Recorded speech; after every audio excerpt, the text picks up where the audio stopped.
Welcome to tute Vizag. Anakapalli జిల్లా నర్సీపట్నం మున్సిపాలిటీలో 17వ వార్డు అంటే జిఎన్ఆర్ గుడబండి నాగేశ్వరరావు వార్డులో ఈరోజు వైసీపీ ఎమ్మెల్యే అభ్యర్థిగా పెట్ల ఉమాశంకర్ గణేష్, చింతకాయల సన్యాసపాత్రుడు డాక్టర్ లక్ష్మీకాంత్, మున్సిపాలిటీలో ఉన్న రాష్ట్ర స్థాయి, నియోజకవర్గ స్థాయి, జిల్లా స్థాయి నాయకులందరితో కలిసి ప్రచారానికి శ్రీకారం చుట్టారు.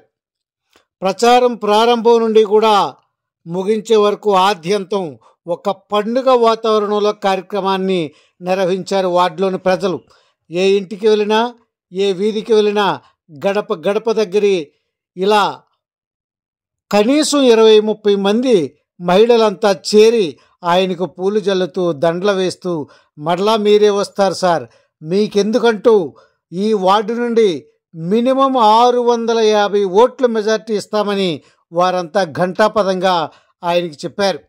ఇదే క్రమంలో వార్డులో అనారోగ్యానికి గురై ఇబ్బందులు పడుతున్న 2-3 కుటుంబాలను ఆయన నేరుగా కలిసి వారితో మాట్లాడారు.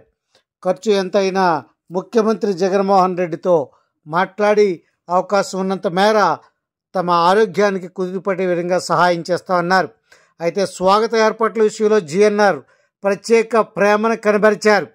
డాక్టర్ బిఆర్ అంబేద్కర్ విగ్రహానికి పూలమాలలు వేసి అనంతరం మరొక వీధికి వెళ్ళినప్పుడు అక్కడ ఇటీవల నిర్మించిన అర్బన్ పిహెచ్సిని చూసి అక్కడ ఉన్న ప్రజలు, నాయకులు, స్థానికులు కూడా ఎంతో ఎమ్మెల్యే అభ్యర్థిగా పెట్ల ఉమాశంకర్ గణేష్కు ప్రత్యేక ధన్యవాదాలు తెలియజేసి, మీరు చేసిన పనులు మా కళ్ళ ముందు కనబడుతున్నాయి, ఈ వార్డులో ఒక అర్బన్ పిహెచ్సిని ఏర్పాటు చేశారు, ఇన్ని సిమెంట్ రోడ్లు వేశారు, సిమెంట్ కాలువలను నిర్మించారు, గతంలో లేని విధంగా మా వార్డుకి ఇంత ప్రాధాన్యత ఇచ్చారంటూ వారి ఆయనకి చూపించిన ప్రేమను బట్టి ఆయన ఎంతగానో ఉబ్బి తబ్బిబ్బయ్యారు.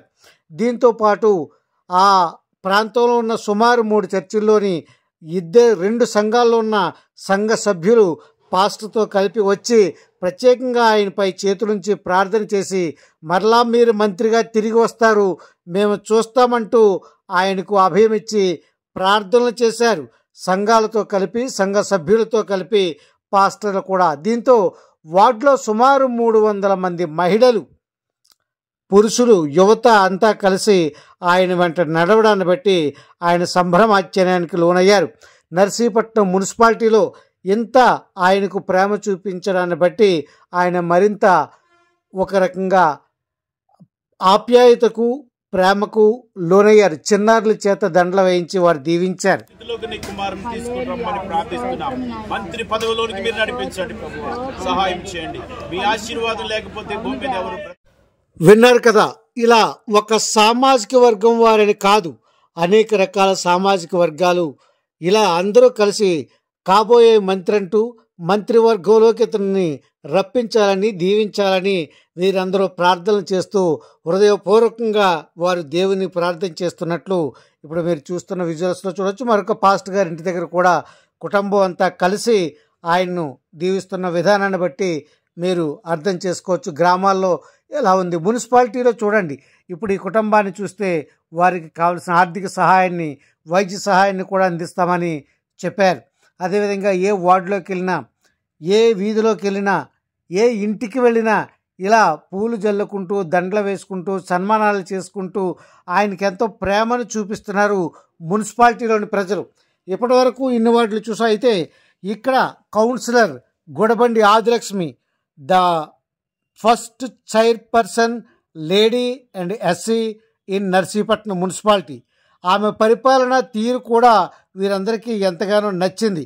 ఆ బలిగట్టలో ఉన్న నాయకులందరూ కూడా ఏకబిగున అంతా కలిసి ఒక నిర్ణయానికి వచ్చి ఆమెకు చైర్మన్ పదవి కట్టబెట్టే విషయంలో మరి పట్టుబట్టి ఎమ్మెల్యేను పట్టుబట్టి మొట్టమొదటి చైర్పర్సన్గా నర్సీపట్నంలో గుడబండి ఆదిలక్ష్మి నిలబెట్టారు. ఈ ఘనతంతా కూడా జిఎన్ఆర్ గుడబండి నాగేశ్వరరావుకే దక్కుతుందని, గ్రామంలో సామాజిక వర్గాలతో సంబంధం లేకుండా వీరంతా వారి పక్షాన నిలిచారు.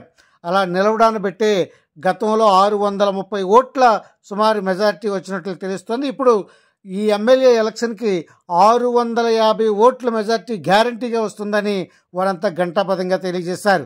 మరిన్ని వివరాలతో మేము ముందుకు వస్తాం.